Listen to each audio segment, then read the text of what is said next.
CPM-നെതിരായ പോരാട്ടത്തിലൂടെ ശ്രദ്ധേയയായ ദളിത് സാമൂഹിക പ്രവർത്തക 48-കാരിയായ auto driver Chitralekha ഓർമ്മയായി. കണ്ണൂർ പയ്യന്നൂർ സ്വദേശിയായ ചിത്രലേഖ അർബുദബാധിതയായി രോഗശയ്യയിലായിരുന്നു. ജാതി പീഡനം ആരോപിച്ചായിരുന്നു ചിത്രലേഖ CPM-നെതിരെ നിരന്തര പോരാട്ടം നടത്തിയിരുന്നത്. 2002-ൽ തീയ സമുദായത്തിൽപ്പെട്ട ശ്രീകാന്തിനെ പ്രണയിച്ചു വിവാഹം ചെയ്തതോടെയായിരുന്നു ജാതി വിവേചനത്തിനും പീഡനത്തിനും ചിത്രലേഖ ഇരയായത്. നേഴ്സായിരുന്ന ഇവർ ആ ജോലി വിട്ട് ഭർത്താവിനോടൊപ്പം ഓട്ടോറിക്ഷ ഡ്രൈവറാവാൻ തീരുമാനിച്ചു. വിവാഹശേഷം ലോൺ എടുത്തു വാങ്ങിയ ഓട്ടോറിക്ഷയുമായി പയ്യന്നൂർ എടാട്ടിൽ ഓട്ടോ സ്റ്റാൻഡിലെത്തിയതോടെയായിരുന്നു പ്രശ്നങ്ങളുടെ തുടക്കം. ഇവിടെ വെച്ച് ജാതീയമായി അധിക്ഷേപം നേരിട്ടു. പിന്നീട് ഓട്ടോറിക്ഷക്ക് നേരെ ആക്രമണമായി. 2005 ഡിസംബർ 30-ന് ഓട്ടോറിക്ഷ കത്തിക്കുകയും ചെയ്തു.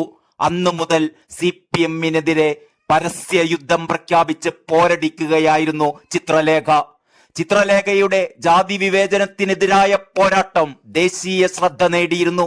2016-ലെ നിയമസഭാ തിരഞ്ഞെടുപ്പിൽ അരുവിക്കര നിയോജക മണ്ഡലത്തിൽ BSP സ്ഥാനാർത്ഥിയായി ചിത്രലേഖ മത്സരിക്കുകയും ചെയ്തിരുന്നു.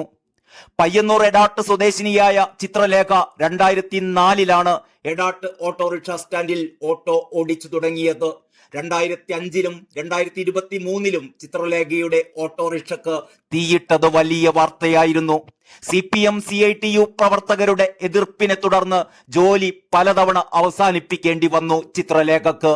സുഹൃത്തുക്കളും പൗരാവകാശ പ്രവർത്തകരും പിരിവെടുത്തു വാങ്ങിക്കൊടുത്ത പുതിയ ഓട്ടോയും നശിപ്പിക്കപ്പെട്ടു. വീട് കയറി ആക്രമണവുമുണ്ടായി.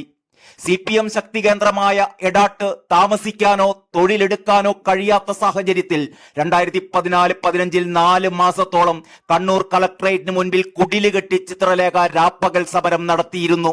പിന്നീട് തിരുവനന്തപുരത്ത് സെക്രട്ടേറിയറ്റിന് മുന്നിലും ആഴ്ചകളോളം സമരം നടത്തിയതിനെ തുടർന്നാണ് 2016 മാർച്ചിൽ അന്നത്തെ UDF സർക്കാർ 5 സെന്റ് സ്ഥലം ചിത്രലേഖക്ക് അനുവദിച്ചത്. വീട് വെക്കാൻ 5 ലക്ഷം രൂപ കൂടി നൽകുമെന്ന് പറഞ്ഞിരുന്നുവെങ്കിലും പിന്നീട് വന്ന LDF സർക്കാർ കണ്ണിൽ ചോരയില്ലാതെ ആ തീരുമാനം റദ്ദാക്കി കളയുകയായിരുന്നു. ഒടുവിൽ കണ്ണൂർ കട്ടാമ്പള്ളിയിലെ വാടക വീട്ടിലേക്ക് മാറിയെങ്കിലും ഇവിടെയും ജീവിക്കാൻ സമ്മതിക്കുന്നില്ലെന്ന് ചിത്രലേഖ പറഞ്ഞിരുന്നു. ചിത്രലേഖയുടെ ഭൗതിക ശരീരം നാളെ, അതായത് ഞായറാഴ്ച രാവിലെ 9 മണിക്ക് ആശുപത്രിയിൽ നിന്ന് വീട്ടിലെത്തിക്കും.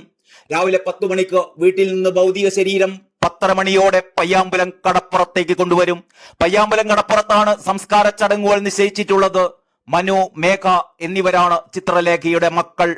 ഏക വരുമാന മാർഗമായ ഓട്ടോറിക്ഷ കത്തിച്ചതിനെ തുടർന്ന് CPM-മായി വർഷങ്ങളായി പോരാട്ടം തുടരുന്ന ചിത്രലേഖ രോഗശയ്യയിലായിരുന്നു.